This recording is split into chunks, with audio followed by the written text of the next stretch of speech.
The Holy Inquisitions of the Catholic Church began in the 12th century and were created to root out and punish heresy throughout Europe and even the Americas.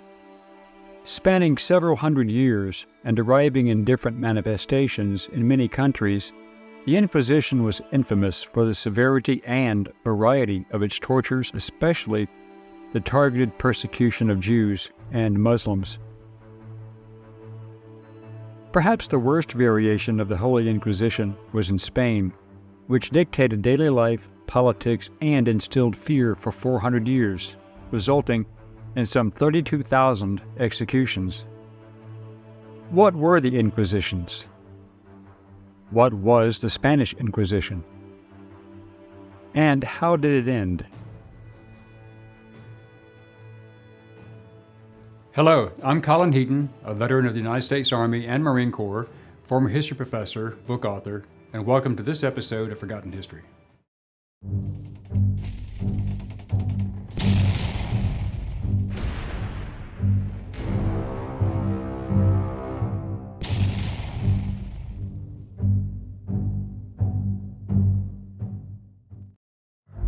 Starting in 1184, Pope Lucius III sent selected bishops to southern France to track down heretics called the Cathars.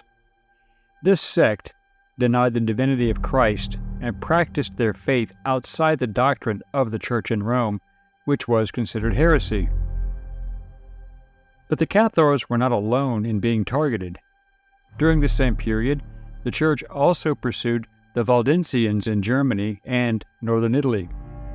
In 1231, Pope Gregory charged the Dominican and Franciscan orders with tracking down heretics. Almost like a plague, the inquisitors would arrive in a town or city and announce their presence, giving citizens a chance to admit to any heresy.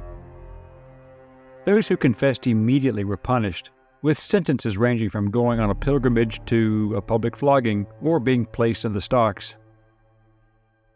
Anyone accused of heresy was forced to testify. If the accused heretic did not confess, torture and possible execution were inescapable. These accused heretics who were denounced were not allowed to face their often anonymous accusers. The accused received no counsel and were often the victims of false accusations and vindictiveness.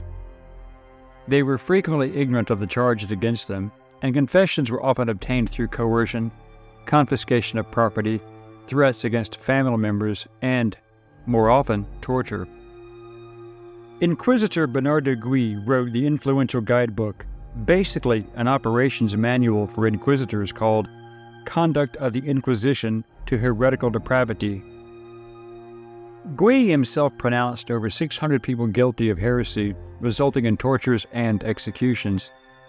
Guy was featured as a character in Umberto Eco's novel and film of the same name, The Name of the Rose, and was portrayed by actor F. Murray Abraham. There were many abuses of this great power, such as Count Raymond VII of Toulouse, who was well known for burning accused heretics at the stake, even though they had confessed due to torture. Wealthy landowners who were denounced lost their lands to other nobles or even to the Catholic Church. His successor, Count Alfonso, also confiscated the lands of the accused to increase his riches, so denouncing someone for financial gain was an easy way to get wealth. The greatest single example was on Friday the 13th, 1307, when King Philip IV and his hand-picked enforcer, Pope Clement, launched their inquisitor. Philip owed the Templars billions of dollars in today's money, so rather than pay, he decided to kill his lenders. Together, Clement and Philip were involved in the mass arrest and tortures of some 15,000 Knights Templar in France alone, resulting in thousands of executions. The edict went out all over Europe for nobles and rulers to arrest the Templars wherever they could be found, and some nobles resisted that order, such as King Edward II of England. Perhaps the most famous victim of the Inquisition was Joan of Arc, burned at the stake in 1431 in a murder that was politically motivated. However, the Church had its eye on Spain for the simple reason that the Muslims had controlled the country for almost 700 years. In the late 1400s, King Ferdinand II and Queen Isabella of Spain believed corruption in the Spanish Catholic Church was caused by the Jews who had converted to Christianity, called conversos, to avoid persecution. These converted Jews were also known as Moranos, and they were perceived to be an even greater threat to the social and religious order than those Jews who had rejected being forcibly converted. The medieval mindset blamed these conversos for every event that was detrimental to the people, such as plagues, famines, droughts, miscarriages of pregnant women, poisoning people's well water, and abducting Christian boys as forced converts, and taking children in general to make their bread. Ferdinand and Isabella, as well as many Europeans, believed that many conversos were secretly practicing their old religion. There was also the political climate, since the crown needed to assuage their angry Christian subjects, who demanded a harder line against the conversos. This was considered critical because Spain, like most kingdoms, did not have a large standing army, so conscriptions would be sent out as well as requests for volunteers to join the army. Ferdinand was planning his great crusade against Muslims to expel them from Spain, launching his main attacks against Granada. Ferdinand was a man of his times, and he needed money. The Inquisition would serve several purposes. It was to pacify the Christian majority that something was being done to the Jews, especially the converted hidden Jews and Muslims. The Inquisition also allowed Ferdinand to confiscate the wealth and land from any and all persons who were accused of heresy, which would fund his military campaign to expel the Muslims from Spain forever. But Ferdinand needed a hitman, someone who could fulfill his wishes, satisfy the needs of the Catholic Church, as well as strike fear into the hearts of the population and impose a ruthless and indelible mark upon Christian Europe. The Spanish Inquisition started in 1478 when Tomás de Torquemada, at the time a minor priest, was consulted on the subject and, along with the crown, created the Tribunal of Castile to investigate heresy among the conversos. Initially, the tribunal was focused upon providing a much stronger Catholic education for conversos, making certain that they understood the Christian faith and all of its sacraments and teachings.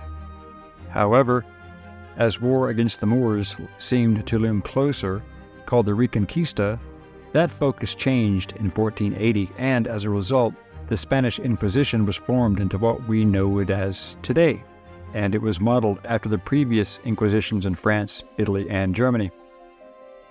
The records reflect that in 1481, 20,000 conversos confessed to heresy, hoping to avoid execution. Following Bernardo Gui's playbook, the inquisitors made it part of their penitence that they denounce other unknown heretics. By the end of that year, hundreds of conversos and even thousands of family members denounced Christians and Jews and family members, and many were burnt at the stake. Again, referring to Bernardo Gui's manual for inquisitors, Torquemada began a unique program. The Jews in Castile were forced into ghettos and were separated from Christians, their homes and lands confiscated, and then the Inquisition started. The Inquisition expanded to Seville and other regions, creating a mass exodus of conversos out of Spain. Many of the conversos fled to Rome and had audience with Pope Sixtus IV, believing that the practice of targeting the converted Jews was destroying the Christian mission of conversion. Sextus came to the conclusion that Torquemada was wielding too much power and that Ferdinand himself was using the event as a pretext to steal land and wealth. In 1482, Pope Sixtus appointed a council of bishops to take command of the Inquisition in Spain. They were to monitor and investigate the methods and rationale for the purges. Ferdinand resisted, seeing the great accumulation of wealth taken from the accused heretics as being a very good business.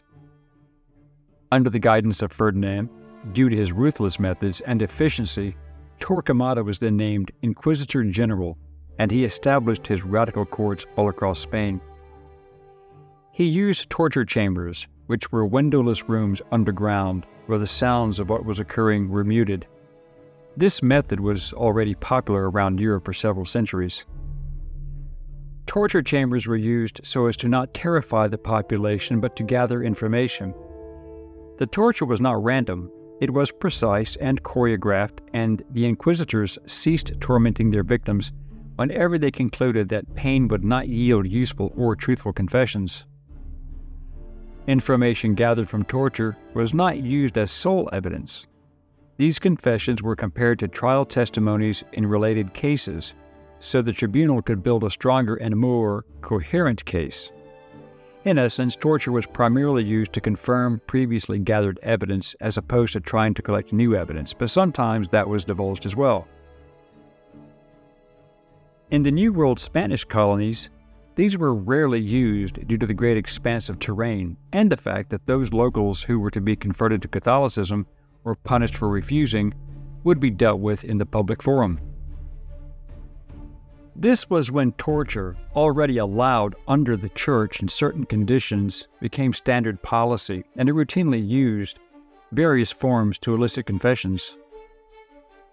Torture by fire, suspension, meaning hanging someone by the arms tied behind their back, sometimes over a fire called the strappado, but had variations. The variations on the strappado included using weights that caused more resistance and pain. The inverted and extended shoulders would separate from their sockets. At times, jerking the hanging victim would cause the shoulders to break.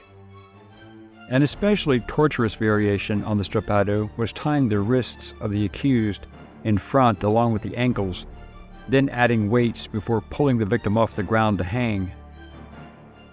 Reports of its use during the Inquisition had the entire process completed in about 60 minutes or less. A person's threshold for pain would have ultimately determined the strappado's success of eliciting a confession or at least useful information sought by the tribunal. While death was not usually the result, permanent nerve, ligament, and tendon damage was likely to be a result. Many times, others awaiting torture in order to get confessions would be allowed to watch as a victim underwent various forms of torture. This was psychological warfare in order to save time and hopefully have them denounce others. Another form of torture was the wheel, combining the method of the rack, which stretched the body, and strappado, which resulted in stretched and torn joints, ligaments, and broken bones.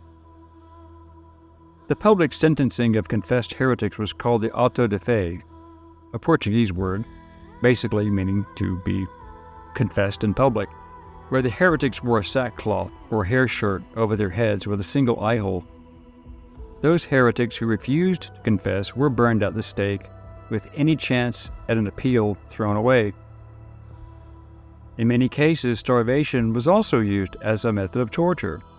However, not everyone was on board with these methods, and there were revolts against the Inquisition. For example, in 1485, an inquisitor died after being poisoned, and another inquisitor was stabbed to death in a church. Several inquisitors simply disappeared. In retaliation, Torquemada managed to round up the accused assassins, burning 42 at the stake, although ex post facto evidence seems to show that many of those arrested and killed were in fact innocent of the charges. In true form for any dictatorial egomaniac, Torquemada sealed his own fate when, after running out of high-profile targets, once most of the conversos were either dead or fled Spain, and with the Muslims expelled in 1492, and in order to keep his own job, he investigated members of his own clergy for heresy, charging a few monks just to keep the story alive. Ferdinand and Isabella issued an edict on March 31, 1492, giving Spanish Jews the choice: exile or baptism. As a result, more than 160,000 Jews who were not converted or arrested were expelled from Spain. The result of his heavy-handed methods was a flurry of complaints to the new Pope, Alexander VI, who believed that Torquemada required a heavy hand to rein him in. Torquemada was no longer the sole judge, jury, and executioner. He was forced to share the leadership of the Inquisition with 4 other clergymen until he died in 1498, which was under mysterious circumstances. The number of burnings at the stake by Torquemada was exaggerated by Protestant critics of the Inquisition decades later, but it is generally estimated to have been about 2,000 people that he killed this way. Following Torquemada, Diego de Deza took over as Inquisitor General. He is historically overshadowed by Torquemada, but he was even more ambitious and corrupt. He expanded the search for heretics and arrested hundreds of accused heretics, including members of the nobility and local governments. Some of the wealthy were able to bribe their way out of imprisonment, torture, and death, reflecting the level of corruption under de Deza. As bad as Torquemada was, at least he could not be bribed. After Queen Isabella's death in 1504, King Ferdinand promoted Cardinal Gonzalo Jiménez de Cisneros, the head of the Spanish Catholic Church, to Inquisitor General in 1507. Jiménez had been a Torquemada appointee in Granada and was famous for persecuting the Islamic Moors with ruthless efficiency in Valencia and Aragon. As Inquisitor General, Jiménez pursued the fleeing Muslims into North Africa and convinced Ferdinand to continue the military action. They invaded and they captured towns in Morocco, establishing the Inquisition until Jiménez was dismissed in 1517 after years of complaints from prominent conversos. The Inquisition continued unabated and extended into the New World colonies of Spain. Under the Supreme Council of the Spanish Inquisition were 14 local tribunals in Spain and several in the colonies. There were Inquisition tribunals in Mexico and Peru, which were notoriously ruthless. The Spanish Inquisition spread into Sicily in 1517, but efforts to set it up in Naples and Milan failed. In 1522, Holy Roman Emperor Charles V brought it into Belgium, Holland, and Luxembourg in order to eliminate Protestantism that erupted after the Reformation by Martin Luther in 1519. However, these efforts to wipe out Protestantism were unsuccessful. King John III of Portugal, with the permission of Pope Paul III, introduced a tribunal like the Spanish Inquisition against Portuguese Jews in 1536. John III's methods were so brutal, it led to the Pope to revoking the grant. But the Inquisition was definitely established in Portugal in 1547, at which time its scope and power was also widened based upon the Spanish model. The Inquisition underwent a major reorganization during the reign of Philip II from 1556 to 1598, and effective control of the Inquisition was placed into the hands of the civil authorities rather than the clergy.